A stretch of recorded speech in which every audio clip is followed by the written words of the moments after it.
ल्यान्डलाइनहरू हुन्थ्यो। हजुरहरूले पनि देख्नुभएको होला होइन, त्यो लगतै हाम्रो पेरेन्ट्सहरूले पनि हामीलाई भन्नुहुन्थ्यो पहिला पहिला जमानामा कस्तो हुन्थ्यो भन्दाखेरि ल्यान्डलाइन भनेको कुनै पल्लो घरको छिमेकीको घरमा हुन्थ्यो अरे, त्यहाँ गएर फोनहरू गर्नु पर्थ्यो भन्ने कुराहरू थियो। त्यसपछि त्यो कुराहरू बदलिँदै आयो, त्यसपछि आफ्नो आफ्नो घरमा यो ल्यान्डलाइनहरू आउन थाल्यो जब फोनको इन्ट्रोडक्सन पनि भएको थिएन। त्यसपछि त्यो जमाना जब अगाडि बढ्दै गयो, ल्यान्डलाइनहरू हामीले यो कुराहरूमा अगाडि बढ्दै गयो, त्यसपछि चाहिँ स्मार्टफोन पनि नभनौँ, फोन आउन थाल्यो। हाम्रो त्यो नोकियाको टुकटुके फोन भन्छौँ जुन होइन, त्यो फोन आउन थाल्यो। त्यसपछि त्यो जमानामा त्यो फोनको पनि हजारौँ रुपियाँ पर्थ्यो भनेर सुन्थेँ, जसमा चाहिँ न इन्टरनेट हुन्थ्यो न केही हुन्थ्यो। त्यसरी हाम्रो टाइम अगाडि बढ्दै गयो। हामी जब सानो थियौँ त्यति बेला पनि त्यो फोन भनेपछि त स्नेक गेम खेल्ने भनेर होस्, हजुरहरूले पनि आफै पनि खेल्नु भएको होला। यो जमाना भनेको त्यसरी अगाडि बढ्दै आयो। त्यसपछि टाइम अगाडि जाँदै इन्ट्रोडक्सन के भयो त भन्दाखेरि इन्टरनेट आउँदै गयो। फर्स्टमा डेस्कटपहरूमा घर घरमा अलिअलि लाग्दै गयो, के हो त इन्टरनेट, कस्तो हो त इन्टरनेट भन्ने केही कुरा थाहा हुँदैन थियो हामीलाई। त्यसपछि त्यो इन्टरनेट हेर्दा हेर्दै के भयो त हाम्रो डेली लाइफको पार्ट हुँदै गयो।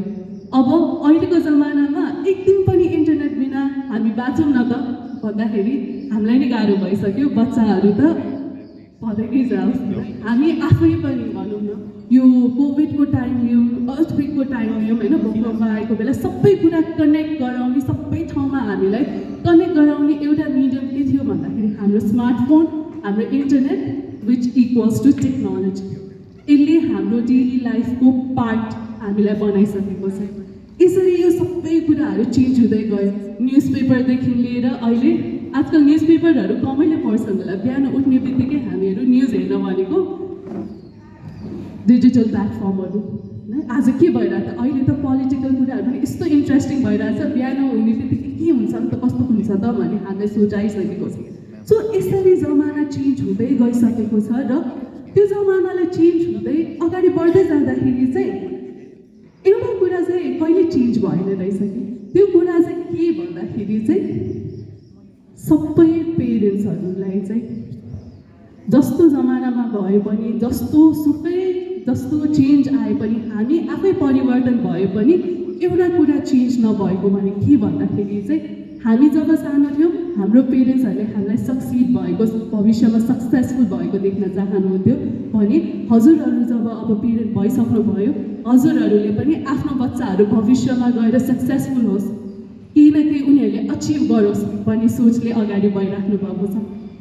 अनि अहिलेको टाइममा भनेको सक्सेस भनेको अघि म्यामले कुरा राख्दै गर्नु भइरहेको थियो होइन, आजकल सक्सेस भनेको मार्क्समा मात्र लिमिटेड छैन, एक्स्ट्रा स्किल, एक्स्ट्रा कुराहरू के छ त जसले गर्दाखेरि चाहिँ मेरो बच्चा अरू कुराहरूमा अगाडि बढ्न सक्छ त भन्ने सोच राख्न सकिरहेको छ म्यामले। अनि सबैजनाले आफ्नो बच्चाहरूमा खोज्ने भनेको एउटा कन्फिडेन्स, एउटा भविष्यलाई रेडी हुनु पऱ्यो। मेरो बच्चा जे कुरा आए पनि उसले एड्याप्ट गर्न सक्नु पऱ्यो र त्यो अनुसारको उनीहरूले शिक्षा पनि प्राप्त गर्नु पऱ्यो भनेर स्कुल लगायत हामी सबै पेरेन्ट्सहरू त्यहीतिर लागिरहेको छौँ।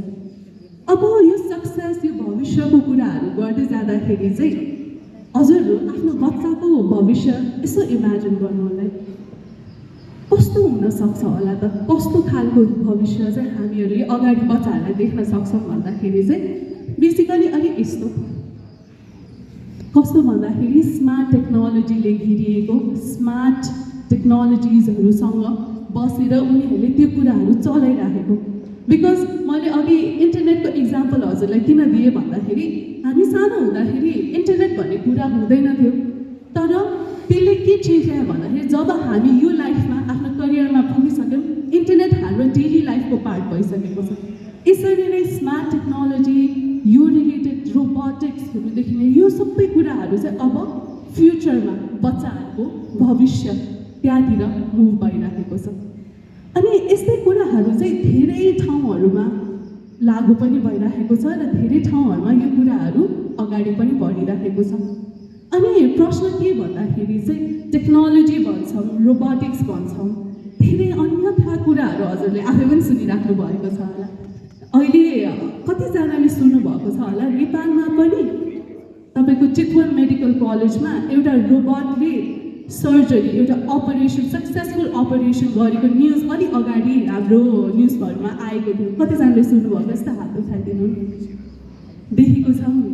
यो भन्दाखेरि चाहिँ के भन्दाखेरि चाहिँ अब बिस्तारै यो कुराहरू हाम्रो डेली लाइफको पार्ट हुन थालिसकेको छ। नेपालमा पनि यो कुराहरू भित्रिँदैछ। जस्तै केकेएफसी भनेर एउटा रेस्टुरेन्ट थियो अलि अगाडि, त्यहाँतिर रोबोट्सहरूले तपाईँको सर्भ गरिरहेको छ भनेर सबैजना त्यो एकदम रमाइलो मानेर यो कुराहरू हेर्न गइरहेको हुन्छ। हेर्न रमाइलो छ, देख्दाखेरि कस्तो अनौठो देख्छ, यस्तो पनि हुन्छ होला त, कस्तो हो त यस्तो यो टेक्नोलोजी भन्ने कुराहरू आउँछ। तर बिहाइन्ड द ब्याक हामी के पनि सोचिरहेको हुन्छौँ भन्दाखेरि ल रोबोट्सहरूदेखि लिएर यस्तो सबै कुराहरू हामीले गरिरहेको छ भने हामी मान्छेले त के गर्छौँ त? सबैभन्दा फर्स्ट दिमागमा आउने कुरा भने रोबोट्सहरू हाम्रो लाइफमा आयो भने रोबोट्सले हाम्रो जागिर खाइदिने हो कि टेक्नोलोजीले हाम्रो जागिर खाइदिने हो कि? यो प्रश्न सबैजनाको माइन्डमा आइरहेको कुरा नै हुनुपर्छ। कतिजनालाई एक्चुअली लाग्छ पछि गएर चाहिँ रोबोटले मेरो जागिर खाइदेला कि भनेर फिल हुन्छ नि। कति पार्टमा ह्यान्ड रेज नहोला तर मनमा नै लागेको कुरा एउटा चाहिँ त्यो पनि आउँछ। तर यो भन्दै गर्दाखेरि कस्तो पनि कुरा आउँछ भन्दाखेरि चाहिँ हामीले जति पनि सोच्छौँ ल रोबोटले हाम्रो जागिर खाइदेला, रोबोटले यो गरिदेला, तर यो कुरा भनेको चाहिँ जसरी इन्टरनेट डेली लाइफको पार्ट हाम्रो टाइममा हुँदै गयो रोबोटिक्स पनि त्यही अनुसारले अगाडि मुभ हुँदैछ र त्यसलाई चाहिँ हामीले कतै पनि स्लो डाउन गर्न सकिँदैन। सो फ्युचर के त?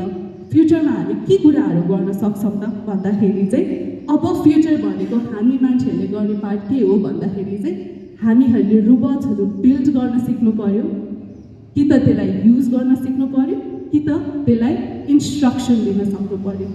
यो तिनवटा कुरा हामीले सिक्दै गयौँ भने हामीले फ्युचर हाम्रो बेनिफिटको लागि युज गर्न सक्छौँ र हाम्रो बच्चाको भविष्य सिक्योर गर्नको लागि पनि युज गर्न सक्छौँ।